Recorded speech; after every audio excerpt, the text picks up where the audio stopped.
नमस्कार बच्चों, स्वागत है आपका आज की इस वीडियो में। जैसे कि बच्चों आप लोग जानते हैं कि 8th ग्रेड अभ्यास पुस्तिका मिलना स्टार्ट हो गई है बच्चों। तो जिनको नहीं मिली हैं वो अपने स्कूल जा कर के ले लें बच्चों। चलिए देखते हैं सामाजिक विज्ञान कक्षा 7वीं की 8th ग्रेड अभ्यास पुस्तिका और कक्षा 7वीं की जैसे कि संस्कृत हो गए सब्जेक्ट। तो आप देखिएगा, आपको संस्कृत मिल जाएगी कक्षा 7वीं की, ठीक है बच्चों। आपको गणित मिल जाएगी कक्षा 7वीं की। तो आपने देखा होगा कि सब लोग 2023 से 24 के बीच की वीडियो अपलोड किए हुए हैं। आप लोग सर्च कर रहे होंगे तो अभी नहीं आ रही होंगी, है ना। 2024 से 25 वाली किताब है। तो बच्चों मैं सारी लेके आ गई हूँ। आपको जितने भी सब्जेक्ट हैं सारे सब्जेक्ट की धीरे धीरे से आपको सारी करवा देंगे हम। और 2024 की नई किताबें जो आपको मिली हैं वही किताबें और वही हल लेके आ गई हूँ मैं उन्हीं किताबों के, ठीक है बच्चों। तो बिना स्किप किए वीडियो को अंत तक ज़रूर देखें। अपने इस चैनल शिक्षा की दीक्षा को सब्सक्राइब करके रखें। वीडियो को लाइक करें, कमेंट करें, क्योंकि हम सबके कमेंट पढ़ते हैं। तो हमें कमेंट करके अपनी प्रॉब्लम शेयर ज़रूर करें बच्चों। ज़्यादा से ज़्यादा इस वीडियो को दोस्तों के साथ शेयर भी करें, ठीक है बच्चों। जैसे कि बच्चों आप लोगों ने देखा होगा कि इसके टोटल चैप्टर कितने हैं अपने। इसके टोटल चैप्टर हैं 8 हैं, फिर 7 हैं, फिर 8 हैं, ठीक है। तो यहाँ पे टोटल चैप्टर 23 हैं अपने। तो अपन को सारे के सारे चैप्टर धीरे धीरे करना है। तो चलिए बच्चों इस वीडियो के माध्यम से इसका अध्याय 1 करेंगे, जिसका नाम है प्रारंभिक कथन, हजारों वर्षों के दौरान हुए परिवर्तन की पड़ताल, ठीक है बच्चों। तो देखते हैं इसका पहला अध्याय, ठीक है बच्चों। देखिएगा यहाँ पे इस प्रकार आप इसको देखिएगा। तो यहाँ पे क्या दिया है, प्रारंभिक कथन हजारों वर्षों के दौरान हुए परिवर्तन। अध्याय अपना पहला है बच्चों। तो पहला अध्याय है, इसका विकल्प देखते हैं क्या है। ऊपर दिया चित्र सिंचाई की क्रिया किस प्रौद्योगिकी का है, ठीक है। तो किस प्रौद्योगिकी का है, तो इसमें रहट आ जाएगा, क्या बच्चा, रहट, ठीक है बच्चों। इस प्रकार यहाँ पे लिखते चलना है। फिर पांडुलिपियों को किस स्थान पर रखा जाता है, तो अभिलेखागार में। कहाँ बच्चों, अभिलेखागार में। तो इस प्रकार आपको अभिलेखागार लिख देना है, ठीक है बच्चों। चलिए देखते हैं इसके बाद प्रश्न नंबर 3 क्या है। मध्य युग में आने वाला कोई भी अनजाना व्यक्ति जो उस समाज या संस्कृति का ना हो कहलाता है। तो क्या कहलाता है, विदेशी, ठीक है बच्चों, विदेशी हो जाता है वो।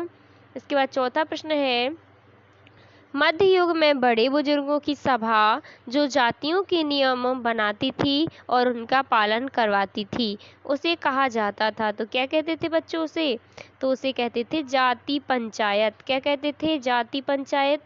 तो सी करेक्ट हो जाएगा। इसके बाद बच्चों पांचवा प्रश्न आता है, क्या है, राजपूतों के पराक्रम और स्वाभाविक वित्त का गुणगान करते थे। तो कौन करते थे, कवि और चरण, ठीक है। तो कवि और चरण आ जाएगा इसमें, तो भी करेक्ट हो जाएगा। 5 प्रश्न हो चुके हैं बच्चों। देखते हैं इस वीडियो के माध्यम से नेक्स्ट प्रश्न नंबर 6, ठीक है। तो अपने रिक्त स्थान आते हैं बच्चों। तो रिक्त स्थान की पूर्ति करना है। पहला रिक्त स्थान देखिएगा, पांडुलिपियों तथा दस्तावेजों को पुस्तकालय तथा अभिलेखागार में रखा जाता था। फिर वी आंसर क्या हो जाएगा, वी में है पर्यावास में परिवर्तन के कारण कई वनवासियों का मजदूर होकर अपना स्थान छोड़ पड़ा, ठीक है, छोड़ना पड़ा।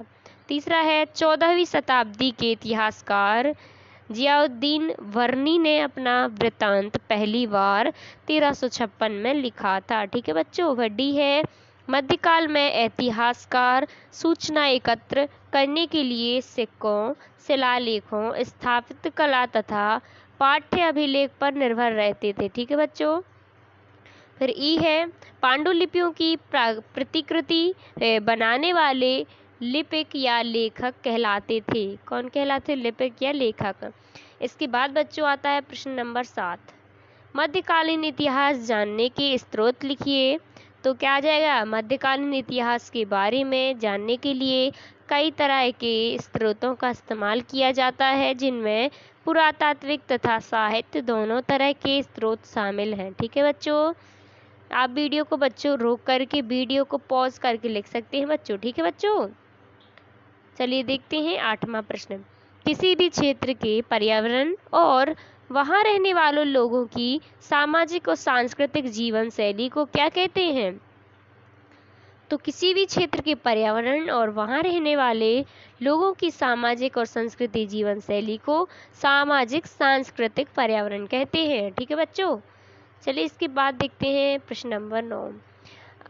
अंग्रेज इतिहासकारों ने भारतीय इतिहास को कितने युगों में बांटा है? उनके नाम लिखने हैं। तो अंग्रेज इतिहासकारों ने भारत के इतिहास को 3 युगों में बांटा था। नंबर 1 हिंदू, मुस्लिम और ब्रिटिश। तो इस प्रकार 9वां क्वेश्चन आप कर दीजिएगा। नेक्स्ट देखते हैं प्रश्न नंबर 10। क्षेत्रीय साम्राज्य से क्या आशय है?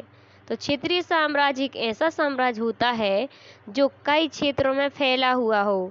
यह साम्राज्य कई संस्कृतियों, धर्मों और भौगोलिक क्षेत्र में फैला होता है तथा इन क्षेत्रों में सामाजिक, सांस्कृतिक, राजनीतिक और आर्थिक विविधता भी हो सकती है। ठीक है बच्चों, तो 10 प्रश्न हो चुके हैं। इसके बाद नेक्स्ट प्रश्न देखते हैं 11वां। अभिलेखागार से क्या आशय है? तो अभिलेखागार दस्तावेजों और पांडुलिपियों को संग्रहित करने की जगह है। फिर 12वां प्रश्न है, पांडुलिपियों के उपयोग में इतिहासकारों के सामने कौन कौन सी समस्या आई?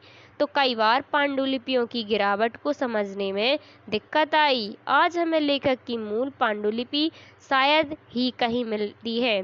मूल पांडुलिपि की नई प्रतिलिपि बनाते समय लिपिक छोटे मोटे फेर बदल करते चलते हैं थे। ठीक है, कहीं कोई शब्द नहीं, कोई वाक्य। ठीक है, चलिए 13वां प्रश्न देखते हैं। 700 से 1750 ईस्वी के बीच आए प्रमुख बदलाव के बारे में लिखिए। तो 700 और 1750 के दौरान समाज में कई बदलाव हुए। इस विधि में सिंचाई में फारसी पहिए बनाई हुए, चरखा, युद्ध में अग्नेय यास्त्रों का विकास, आलू, मक्का, मिर्च, चाय की, कॉफी, कुछ नए खाद्य पदार्थ और पेय पदार्थ थे। ये विकास इस भूमि पर प्रवास करने वाले लोगों के आगमन के साथ आए। चलिए बच्चों 14वां प्रश्न देखते हैं। इतिहासकार समय को केवल घड़ी या कैलेंडर की तरह नहीं देखते थे, कैसे समझाइए? तो इतिहासकार समय को केवल घड़ी या कैलेंडर की तरह नहीं देखते, यानी कि केवल घंटे, दिन या वर्षों के बचने के रूप में ही नहीं देखते। उनका नज़रिया यह है कि समय सामाजिक और आर्थिक संगठन में आने वाले परिवर्तनों को झलकाता है। यह दिखलाता है कि विचारों और विश्वास हमें कितना स्थायी कर रहा है और कितना परिवर्तन कर रहा है। ठीक है, मतलब परिवर्तन आया है। चलिए बच्चों, इसके बाद आता है 15वां प्रश्न। 1318 ईस्वी में कवि अमीर खुसरो द्वारा भाषा के संबंध में क्या विचार व्यक्त किए थे?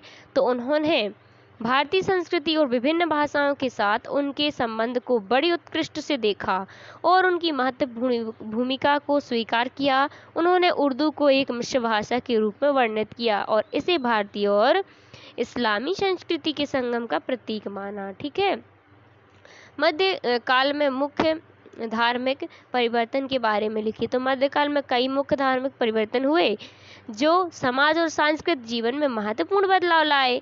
यह परिवर्तन विभिन्न धर्मों और संस्कृतियों में हुए थे और उनके प्रभाव लंबे समय तक महसूस हुए। ठीक है बच्चों, 17वां प्रश्न प्रोजेक्ट कार्य है।